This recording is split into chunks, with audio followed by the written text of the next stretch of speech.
ये एक चीज है, अभी जो ट्रम्प ने बोला, जो बेइज्जती हम्म। की जेलेंस्की, व्लादिमीर जेलेंस्की की, तो अब उसका उसके ऊपर जेलेंस्की, आपका क्या कहना है? मैं तो ये बोलूंगा कि दोनों ही ठीक है, दोनों को ही थोड़ा अब्सटेन करना चाहिए था, हम्म क्योंकि एक उंगली कर रहा है मतलब मैं भी उसको उंगली करूँ, क्या मतलब बनता है? I know you have a bigger stick, hmm ठीक है, hmm you have the nuclear stick, but hmm still both are presidents hmm of different country. एक दूसरे का इज्जत रखना is very very important hmm on media. अगर एक दूसरे को इज्जत ही नहीं देंगे, it doesn't look good hmm end of the day. हाँ, बिहाइंड क्लोज डोर्स आप क्या कर रहे हो nobody is gonna see, hmm but in front of media, hmm at least for an appearance से, हम्म ट्रम्प को भी उतना रिएक्ट नहीं करना चाहिए था, हम्म एंड जेलेंस्की को भी उतना बोलना नहीं चाहिए था। ये मेरा हम्म ओपिनियन। हम्म हम्म, काफी इंटरेस्टिंग था, काफी हीटेड चल रहा था डिस्कशन एग्जैक्टली, इसके काफी बारे में। हीटेड चर्चा था ऑन, मतलब on national TV, hmm international TV you can say. Hmm it shouldn't have happened, hmm ये मेरा मतलब बोलना है, बिकॉज अगर जेलेंस्की थोड़ा अब रिस्ट्रेन करता एंड वो और थोड़ा डिप्लोमेटिक वे में बातें करता, in that case it would have been good for him. America को क्या जाता है, हम्म जो पैसा उसने दे दिया वो दे दिया। अगर हम्म वो मतलब ऐसे नहीं निकाल पाएगा, वो ऐसे तो निकाल ही लेगा। हम्म माइनिंग राइट्स के लिए पूछा, ठीक है, यूक्रेन को, हम्म अगर सीधे हाथ से नहीं दोगे, हाथ मरोड़ के निकाल देगा। हाँ सिंपल है, क्योंकि हम्म इलॉन मस्क को लिथियम चाहिए, यूक्रेन में करेक्ट लिथियम डिपॉजिट्स है। हम्म माइनिंग राइट्स नहीं दोगे हम्म तो रशिया और अमेरिका मिल जाएगा। तुम हम्म यूक्रेन एक तुच्चा सा देश, छोटा सा देश, तुम क्या ही कर लोगे? तुम्हारे पास, हाँ, हम्म जब सोवियत यूनियन था, you hmm had nuclear Arsenal, hmm you had, मतलब अगर कोई तुमको, क्या बोलूं, एक पोक भी करना है, तुम्हारे पास था कि तुम एटलीस्ट कुछ डिस्ट्रैक्शन कर सकते थे। हम्म अल्टीमेटली तुम्हारा न्यूक्लियर डिसarmament हो चुका है, हम्म यू शुड रिफ्रेन। हम्म नहीं तो पहले अपना रीआर्मामेंट कर लो, हम्म चुपके से ही, जैसे नॉर्थ कोरिया ने किया, हम्म जैसे पाकिस्तान ने किया, हम्म ठीक है। हम्म आई थिंक इंडिया ने भी वैसे ही किया। नहीं, इंडिया ने वैसे नहीं किया। इंडिया का एक लॉन्ग स्टैंडिंग हिस्ट्री है। उस हम्म। समय अमेरिका नहीं चाहता था कि हाँ, अमेरिका नहीं चाहता था इंडिया को मिले, बट इन, अल्टीमेटली एंड में जो तो नहीं, वो उस समय क्रायोजेनिक इंजन का बात कर रहा हूँ मैं गलती से, ठीक है। उस समय swimming pool nuclear reactor first time India लगाए थे, जो हम्म। होमी भाभा के अंडर में लगा था। हाँ उसमें स्विमिंग पूल के अंदर में न्यूक्लियर रिएक्शन करते थे, पानी रखा जाता था उसको ठंडा करने के लिए। हाँ। ठीक है। जो लेटर ऑन, बहुत बाद में जब पोखरान में टेस्टिंग हुई थी मिसाइल हम्म। की, वो हम्म। इंडिया अगेंस्ट में जाकर के अमेरिका से किया था। जब सैटेलाइट क्रॉस कर गया तो वहां पर पोखरन में टेस्टिंग की थी, जो अंडरग्राउंड टेस्टिंग हुई थी, जिसमें लीड मेंबर में हमारे एपीजे अब्दुल कलाम हुआ करते थे। हाँ हाँ, बिल्कुल। वो मतलब इंडिया ने टेस्टिंग कर लिया अपना, हम्म मतलब जो भी इंडिजिनियस ही बनाया हुआ है ना अपना, हम्म जो न्यूक्लियर आर्सेनल जितना भी है। करेक्ट। हम्म। तो बट पाकिस्तान ने तो चुरा के बनाया ना, एज पाकिस्तान पर। चुरा के पाकिस्तान का न्यूक्लियर नॉर्थ कोरिया का भी सेम सीन है। पाकिस्तान का न्यूक्लियर के बारे में सुनने पे मुझे हमेशा तारिक फतेह जी की याद आती है। अभी तो खैर वो, मतलब उनकी डेथ हो गई है। डेथ हो तो गए ना तारिक फतेह जी के ना।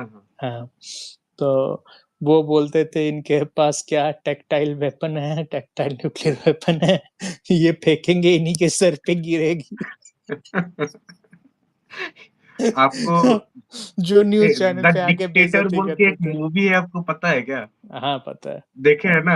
हाँ देखा हूँ मैंने। और न्यूक्लियर वेपन का पॉइंट ही होना चाहिए, गोल नहीं होना चाहिए, वो वाला कहानी है। तो उसमें क्या नाम था? अलादीन नाम था उसका, जनरल हाँ अलादीन। ठीक है, तो बोलता है इट शुड बी पॉइंटी गोल क्यों है?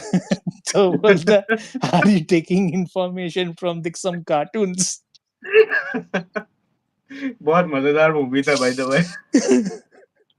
मतलब उसमें भी लाइक क्या बोले जियोपॉलिटिक्स का खिचड़ी बना के रख दिया था। लेकिन मेजर जनरल अलादीन को बड़ा इंटरेस्टिंग कैरेक्टर बनाया था उसने। डेफिनेटली डेफिनेटली बनाया। लेट्स कॉमिकली गेट बैक दिखलाया। To US Russia. कॉमिकली बनाया था, लेकिन हम्म, बड़ा मस्त था वो। हाँ सो ये जो हाँ, अभी रशिया ने अपना क्या बोलूं अटैक्स जो है वो हम्म इंक्रीज कर दिया हम्म है हम्म ताकि वो और लैंड ग्रैब कर ले थोड़ा थोड़ा हम्म बिफोर, क्योंकि उसको भी लग रहा है कि अभी जब अमेरिका अपना हाथ पीछे ले लिया है हम्म बिकॉज उसको फायदा नहीं दिख रहा है एंड अमेरिका हर जगह पे टैरिफ टैरिफ टैरिफ चला रहा है, ठीक है। हम्म हम्म इतना दिन अमेरिका का स्टांस ये था कि जो कर रहा है करे, सबको हेल्प करो, सबको बढ़ाओ, सबको हेल्प करो, सबको बढ़ाओ। ये हम्म करते करते अल्टीमेटली उसका क्या हो गया, उसका जो डेट सीलिंग है बढ़ते बढ़ते बढ़ते बहुत ऊपर चला गया। हम्म अब वर्ल्ड का सबसे जो क्या बोलूं इन डेट है, बड़ा इन डेट है ना अभी। हम्म अ, तो अभी उसको अपना, अगर कोई कंट्री अपना डेट सीलिंग डाउन करना चाहेगा, लाइक उसको अपना डेट रीपे करना है, कैसे करेगा? टैरिफ हम्म लगाएगा। हम्म अल्टीमेटली उस यूएस का नेट इंपोर्ट ज्यादा है एक्सपोर्ट से, हम्म सो इसलिए उसका डेट सीलिंग इतना हाई है। हम्म जब वो टैरिफ लगाएगा, अगर कोशिश कोशिश करेगा यूएस में मैन्युफैक्चरिंग हो, हम्म तो अगर प्रोडक्ट का प्राइस बढ़ भी गया for the US peoples headache, hmm because मतलब अगर जो $1000 में जो आईफोन आता है वही हम्म अगर यूएस मैन्युफैक्चरिंग होगा वो $2400 में यूएस का बंदा ही खरीदना पड़ेगा, हम्म है ना। हम्म यूएस में तो इंडियन नहीं खरीद पाएगा ना। करेक्ट। अभी इंडिया में जो आएगा वो चाइनीज ही आएगा, नहीं तो इंडिया मेड ही मिलेगा, तो अपने हम्म लिए रहेगा। अब अगर एप्पल बोलता है कि नहीं मैं अमेरिका में प्रोडक्शन करके, हाँ, वही हम्म माल चाइना में भी बेचूंगा, इंडिया में भी बेचूंगा, थाईलैंड में भी बेचूंगा, हम्म एप्पल उतना गधा आई डोंट थिंक है हम्म ना। बात सही है।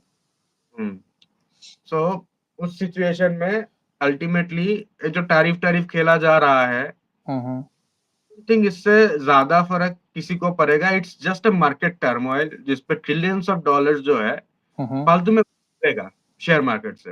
हम्म एक अफरा तफरी मचा रहेगा लोगों के दिमाग में, भाई कब होगा, क्या होगा, क्यों होगा, लाइक दैट क्वेश्चंस हम्म बन रहेंगे, hmm answer like it's just a क्या बोलूं, आपको फीवर आता है तो तबीयत जैसा अजीब सा लगता है ना 2-3 दिन के लिए, करेक्ट।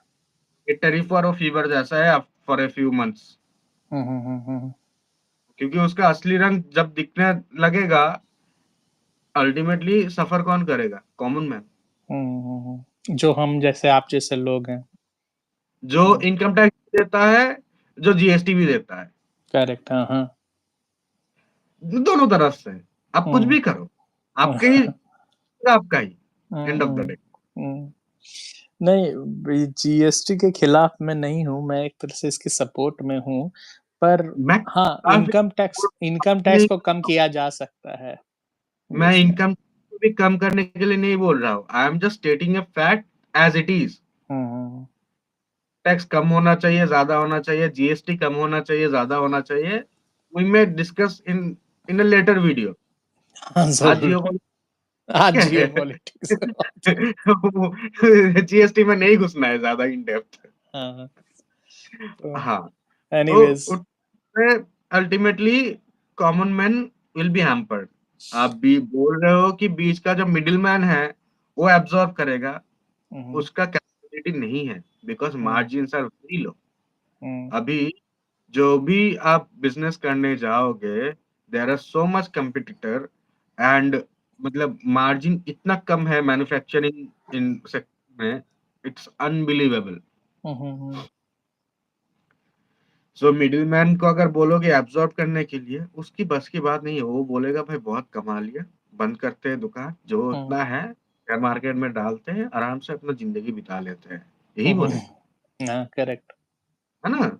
हुँ, क्योंकि तो चिप ए से जो फ्रूट्स एंड सब्जियाँ आता है, वो जितना चीप में आएगा हुँ, हुँ, यूएस में, यूएस की बस की बात है नहीं ना, उतना चीप में उसका प्रोडक्शन करने का।